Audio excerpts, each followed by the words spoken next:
Hello. Apparently I'm recording. I did not mean to press record, but whatever.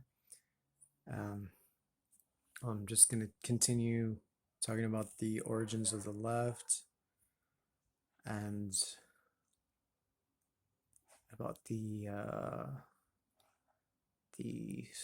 Presbyterians in Scotland, Ireland, and in America. Um, so Presbyterianism, you could say Calvinism, generally, and the Reformed Protestantism generally, as opposed to Luther, Lutheranism, because Reformed refers to basically to Calvinism and to the associated, Zwingli and associated creeds.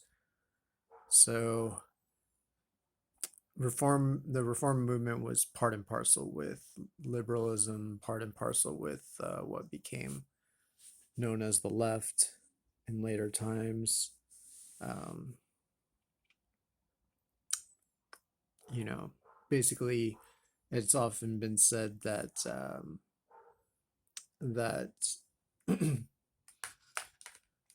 liberalism, leftism, uh, was political Presbyterianism. It's the political branch of the overall Presbyterian and Calvinist movement. Um, and it's also just often been said that it's simply Presbyterian politics or Calvinist or Reformed politics. Uh, and that was true basically up until, other than the fact that you can call,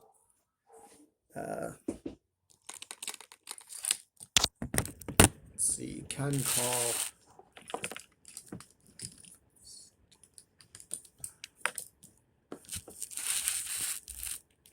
so awkward. All right, well, whatever. You can call people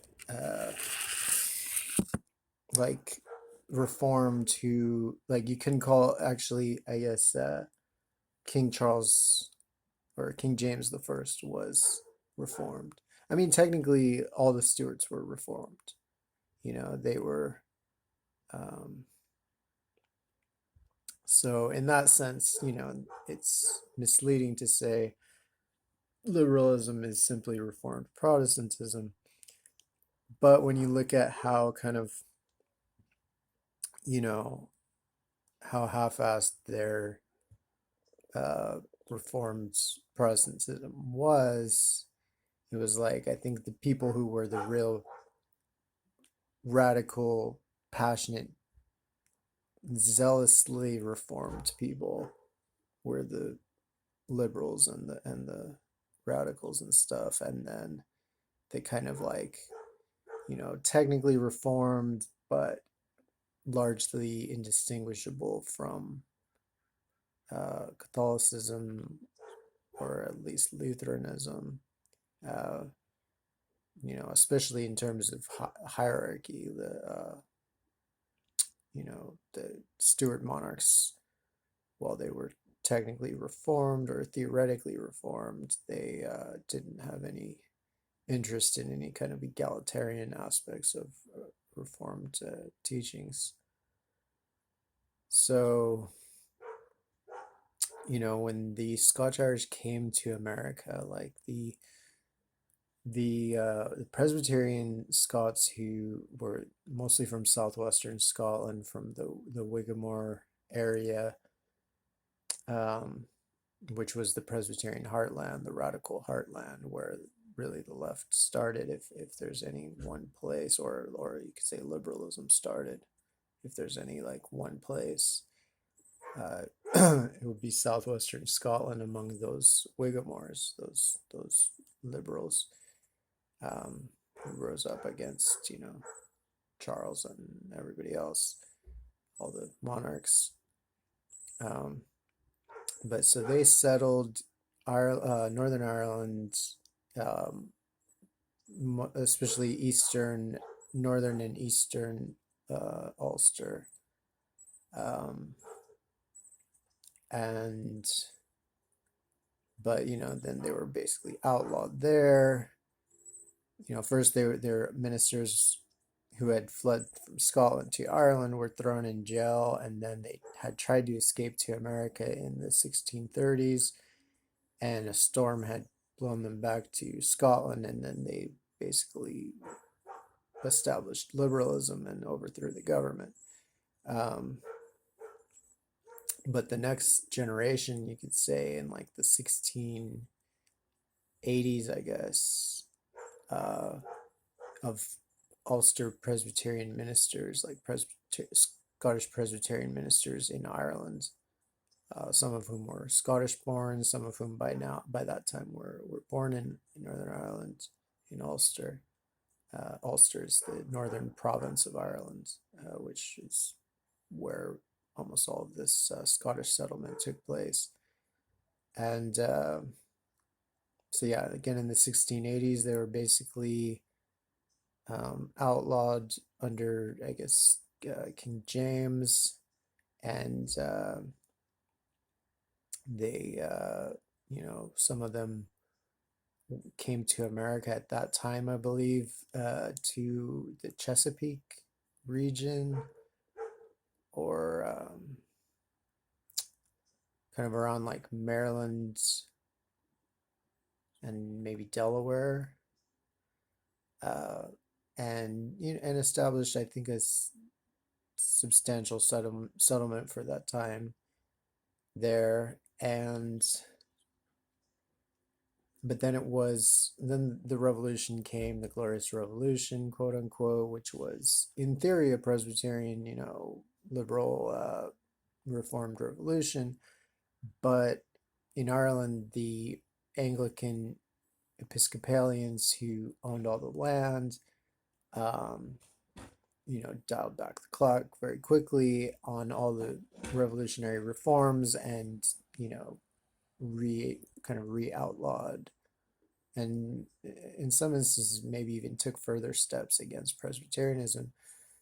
So, and again, they were throwing ministers in jail. They were they didn't consider, like, under Irish law, of the government, which was under the crown and everything.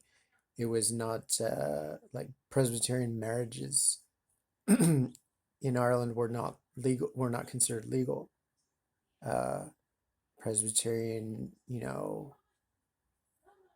I mean, there are other, like, ways that clergy, I guess, officiate at different things that were all considered to be invalid, but I think arguably the most consequential was that they were marriages done in the Presbyterian church by Presbyterian ministers were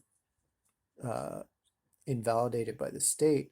Therefore, any offspring under those marriages were considered out of wedlock, illegitimate, and they would lose all rights of inheritance. So it's all, like, so much of this is just ways for the elites to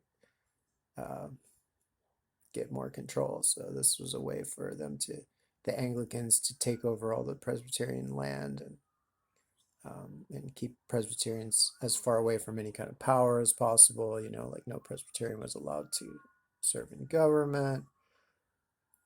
Basically they were outlawed, even though they were the ones who had established the government that was in power. They were the leaders of the revolution that had so recently, quote unquote, succeeded, but had basically then been undone by the Tory counter-revolution, especially in Ireland. So by the 1710s, like 17, I don't know if it's 1713, 14, 15, sometime in the 17 teens, I believe, there was a substantial group of Ulster Presbyterians that decided to come over to America, and so a lot of that was about this persecution. It was also about the the economic and the property system of Ireland, the fact that the landlords were often very brutal and cutthroat, and a lot of the Presbyterians believed they didn't believe that property rights were in land, like unequal division of land. They did not believe that that was kind of sacrosanct the way that conservatives did. So a lot of the Presbyterians basically believed like everybody has a right to some land, and you had these landlords who had offered very cheap rents earlier on to encourage settlement in Ireland by British Protestants, both Scottish and English, and probably Welsh and whatnot. But they then, as soon as those leases ran out, they often doubled the next lease. That was known as rack renting, and so that was another major reason why a lot of the Ulster Presbyterians picked up and went to America, and like in the Whigs over in southwestern Scotland or in southern Scotland, I think the Whig movement quickly kind of spread from the southwest and Ayrshire on down through Galloway and you know Lanarkshire, Renfrewshire. I'm not sure where everything is in relation to each other, but basically by the end of and I think even by like midway through like the 1600s, southern Scotland, like the very southernmost, the borderlands, were also a huge, base of Presbyterianism and of liberalism. And but Galloway, I guess Galloway is west, uh, south of Ayrshire, but it's not one of the border counties. Anyway, so Galloway was right there in the middle of the Whigamore Presbyterian heartland, and they had been part of the same revolutionary movement as the levelers and the diggers of England of the 1640s and whatnot, who had demanded democracy, demanded that poor people be allowed to vote, and even gone as far as to demand, the equalization of land, and certainly opposing the right of landlords to evict tenants at will. And so that mantle was taken up in Scotland as well in the 17 probably the 17 teens again. Like I'm not sure what year. The Galloway Levelers, which used the same name as the earlier Revolutionary Levelers, and who they I think felt revolutionary, liberal, Protestant kinship with, and the Galloway Levelers were they were Presbyterians, they were Covenanters, basically people who had not accepted even the results of the Glorious Revolution that had installed, that had brought Prince William in as a Presbyterian liberal monarch. But for them, they didn't believe that they were the hardcore Presbyterians that didn't believe that monarchism is just. They were Republicans. They wanted a republic, and so they rose up against their landlords in Galloway and in southwest Scotland, uh, and was I'm not sure if there was a lot of armed conflict in that, but it was a very bitter conflict between the government, or the landlords and the government against these Presbyterian Whigs, these radicals from the Southwest.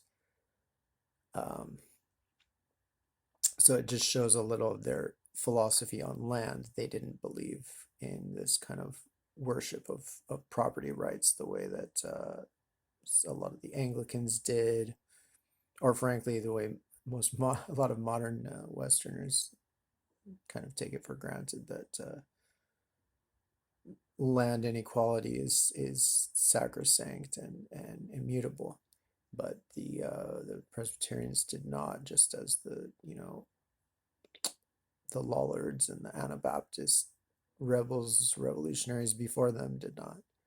So that was another motive for coming to America, that um, they figured land would be more available. Basically, they might actually be able to survive. Same reason why people come here today. And, I hate to say it, like a lot of these early settlers, uh, well, a lot of them, uh, took part in some of the things that we know were flawed and very wrong about early America. Some of them fought with indigenous Americans, some of them took slaves. Um, but in general, I don't think people understand the extent to which A, very few people own slaves, B, most people probably never shot an Indian or, a Native American, and C, a lot of these, just in general, a lot of these early immigrants and settlers or whatever of the 1700s America came here for the same reasons as people come here now.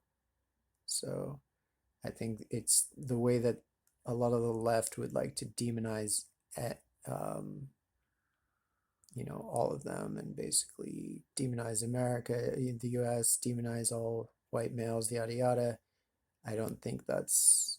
I think it's a very regressive approach, and a right wing approach, because they are antithetical to everything that has characterized the left throughout time, which is judging people not by whether they were born royal or born a peasant, but judging them by who they are and whether they're good people, and basically everybody has equal rights until they forfeit their rights by depriving others of their rights. So they came to America. They settled. The first major settlement was in um, was they were slated to come to Massachusetts, just as they basically picked up where the Eagles Wing uh, boat expedition of the 1630s that had carried all those ministers, and then they had been turned back by the storm. In the 1700s, a group of ministers and other Scotch-Irish, Ulster Scots, basically picked up where they left off, resumed the same kind of talks with New England, Massachusetts officials, and I think they talked to, maybe they were the ones who talked to Cotton Mather, and the previous ones had talked to Increase Mather, or they were basically even talking to the members of the same Puritan families in Massachusetts that had earlier welcomed them and invited them. And they said, okay, now we're really coming 100 years later, or almost 100 years later. And so they came into Massachusetts, and very quickly it became clear that they were not really welcomed.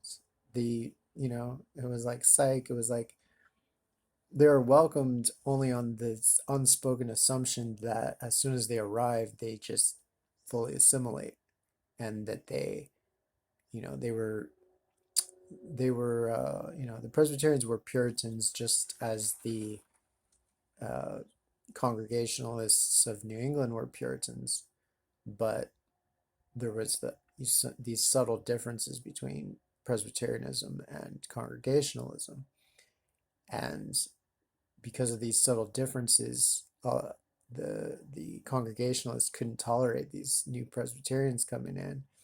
Um, so yeah, they literally burned down their churches, and at least once and maybe twice, and so they had to like first they basically went to the back country because they were like, okay, all these people on the coast don't like us, and they're like, yeah, go back there somewhere. um, or for whatever reason they left, Boston, they left the coast, at least a lot of them did, and they went to start a kind of settlement. I think they went to Worcester, and then that might have been in Worcester where they had their church destroyed and might have had their houses destroyed as well. So they ended up having to leave again and create new settlements. And,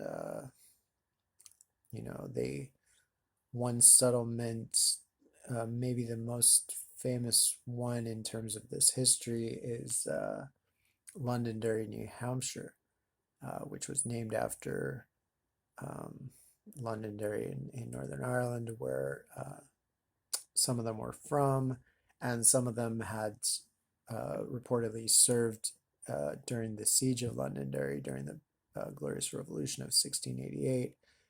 Um, like the patriarch of the community, or one of the main patriarchs of the community, I think Reverend James McGregor, he was said to be a veteran of Londonderry, and that he might have actually had some land grants from the crown due to that, and that might have, I'm not sure if he was trying to collect on that once he was in America, but I think there was something about that. But they were basically treated terribly. They, yeah, they just like in New Hampshire, they went to New Hampshire, and like Londonderry, New Hampshire, they established a settlement. Somebody said, okay, I own that land, and they said, okay, here, let us buy this off you. Cool. They set up, they're doing their thing. Boom, somebody else comes. Oh no, I actually own that land. So you just had these multiple people claiming um, that they owned the land and trying to evict them. And that was just constant. That was from like there's these land speculators, not anybody who lived there, just people who claimed they owned that land, and that the settlers had paid the wrong people. Um, so that was a source of ongoing conflict and basically open warfare between the the town of Londonderry and the Scotch Irish Presbyterians, and the, you know, kind of I guess Congregationalists and maybe some Episcopalian land speculators of I'm not sure if they were all New Hampshire speculators. I think maybe they were. And the same thing happened in Vermont, which is how Vermont was created, which largely Scotch Irish Presbyterians lived there. It was called the New Hampshire Grants. It was very cheap, or relatively cheap land. They bought it off the New Hampshire government. Then New York said, oh, psych, we own it, and you have to pay us. And so it was just, again, like basically an ongoing open warfare between these largely Scotch Irish Presbyterian frontiersmen, settlers, and the the land speculators in New York, who were largely probably Anglican, and were often quite vicious. And that's how Vermont was created, because it was, New Hampshire had basically given up trying to defend its claims on Vermont, because I think New York was too powerful. So Vermont just broke off and said, well, we'll just become our own state and or our own colony. Well, I guess it might have been a state at that time because it was during, I think it was 1777, so their independence had already been declared. And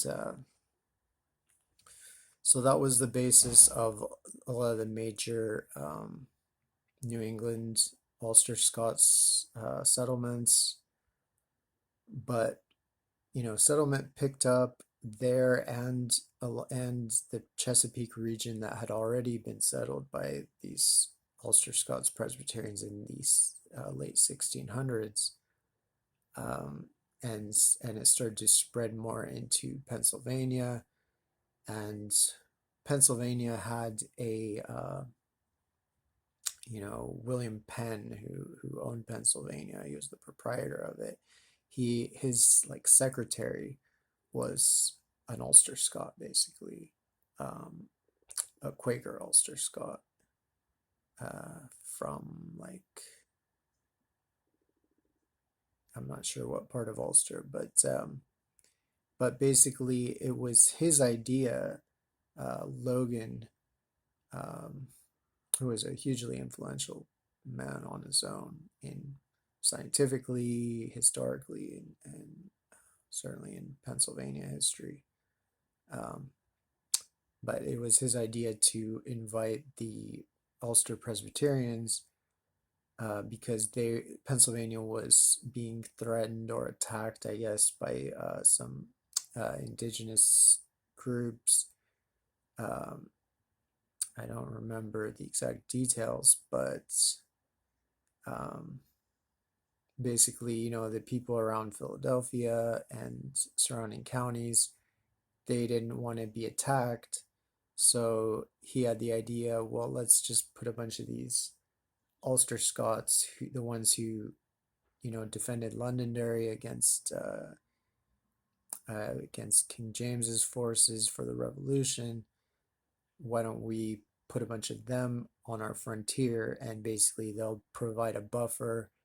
They're brave, they're loyal, they've kept they kept Ireland for the Revolution. They've kept they've been loyal.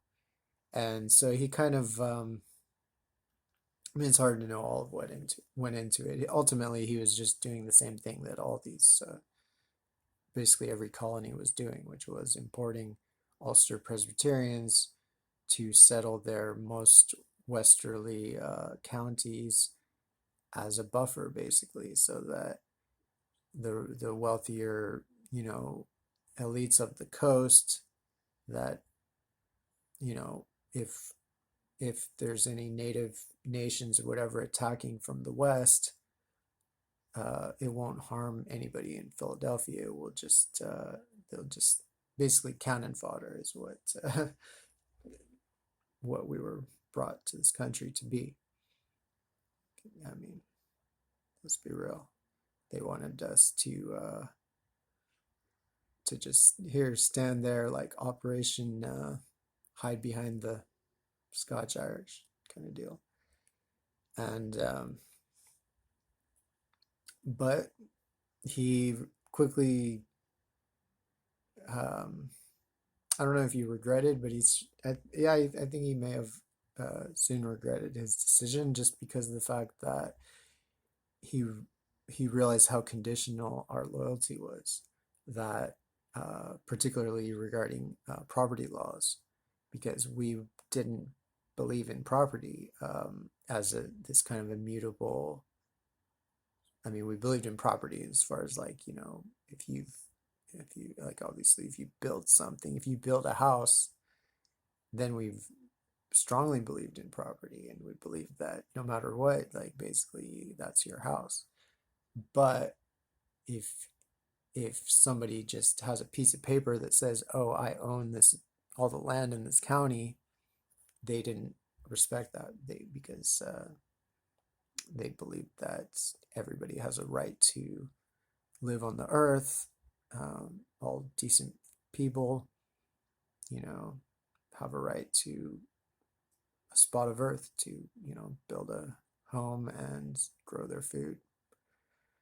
And, so there was a lot of conflict between basically squatters who refused to pay the Penn family, William Penn, who basically owned Pennsylvania. So they were basically the landlords for the entire state, um, or colony at the time. And so, yeah, he said these, I forget, there's a famous quote where, or, one of the prominent quotes where Logan is complaining about these interlopers from Ireland, his own countrymen, the Scotch Irish, who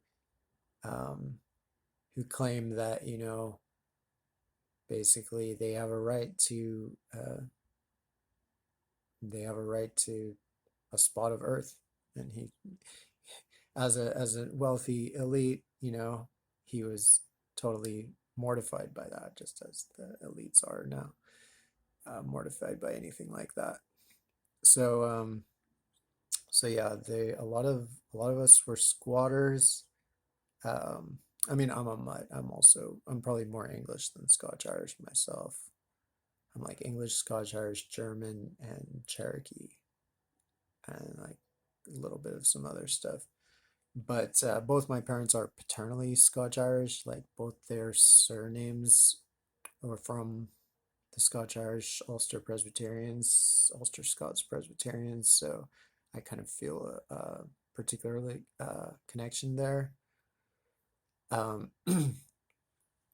that was a major element of their presence in America, was a challenge to land inequality, that they didn't believe in land inequality.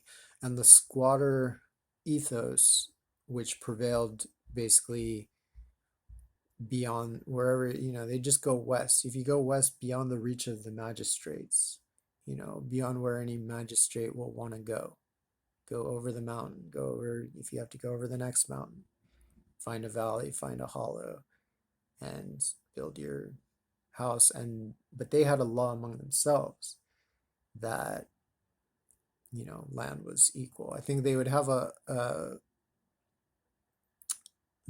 would have a certain amount of acres or whatever that that somebody could claim as theirs and for their family into perpetuity. But, much smaller amount of land than these land speculators were claiming. And they basically believed in the homestead ethic, or creed, which is basically that everybody has a right to a spot of earth, to enough. Basically, everybody has a right to build a home, make a farm on the earth somewhere, as long as it's not on top of somebody else's home or farm. So that brought, us into conflict with the authorities. And but the revolution came as more of a political thing. There were, the Presbyterians basically, even though most of the Presbyterian ministers throughout the, Anglosphere or whatever, were at least nominally loyal to the Revolution settlement and to would be by this time the House of Hanover, the British monarchs. They still had the kind of legacy of the Covenanters back of them. They still had they're still part of a tradition that was strongly anti-monarchical and certainly very democratic. It was strongly against arbitrary, dictatorship, absolutism, authoritarianism in government. Um, so, you know, they were they were liberals. Presbyterians, all Presbyterians were basically liberals. I think the first concept of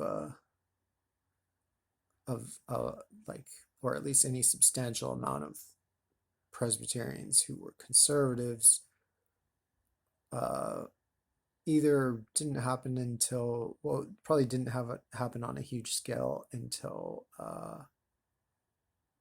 or on much of it, substantial scale until the 1800s at least, because at least the 1600s and 1700s, the Presbyterians were pretty universally liberal, as opposed to Tory, and they tended to support, more human rights, more democratic policies. So one of the Scotch-Irish Presbyterian ministers named Francis Allison, he uh, was basically led a movement um, against, to some extent, against the crown, against Britain, but most specifically against a plan by Britain to establish um, bishops, like American bishops. And I believe that's what it was, for the Episcopalian Anglican Church. And part of why Allison and other Presbyterians so staunchly opposed this was that they remembered what the bishops had done to them in Ireland and in Scotland, and had done to other uh, Puritans in England, um, and they knew that the a bishop was a political creature as much as a theological one. Like a bishop of the Church of England at that time, especially, was essentially a magistrate, was essentially an officer of state, with a lot of power, and potentially power to demand uniformity in America, which was kind of the last holdout of religious freedom in the world. So, they rang the alarm bells. Allison gathered, um, opponents for this in um, in New England as well. He was like the first to stir up the New Englanders and tell them, hey guys, you remember how your ancestors used to like fight against, the conservatives, and used to, fight against the crown, and used to believe in this stuff? It might behoove you to revisit those, principles. And he was very effective at winning them over. And I think to a large extent he provided the groundwork for the revolution during this. This was like in the 1740s or so. Um, and he trained a lot of the leaders of the revolution, certainly a lot of the Scotch-Irish leaders of the revolution. One of his pupils was Charles Thomson, who was the Secretary of Congress throughout the entire Revolutionary period and beyond, until the kind of Hamiltonian counter-revolution in 1789 or thereabouts. And he trained, I think, Thomas McCain, who was the governor of Pennsylvania multiple times, and was another major revolutionary leader. And Charles Thomson, actually, the Secretary of Congress, was also the creator of the national seal. So what you see on the dollar bill with the pyramid and stuff like that, that's from him. Like when the Declaration of Independence was first signed and promulgated, it was first read publicly by I think a Scotch-Irish soldier named Revolutionary Soldier Nixon. Yeah, unfortunately, Nixon is Scotch-Irish family. I mean, you know, back when they were cool. And and then it was first printed by William Dunlop, who was a Scotch-Irish Presbyterian printer. Um, so yeah, the Ulster Presbyterians were hugely influential in all of this, and I think a lot of the people who really understood the revolution saw it as a Presbyterian Scotch-Irish revolution. One of the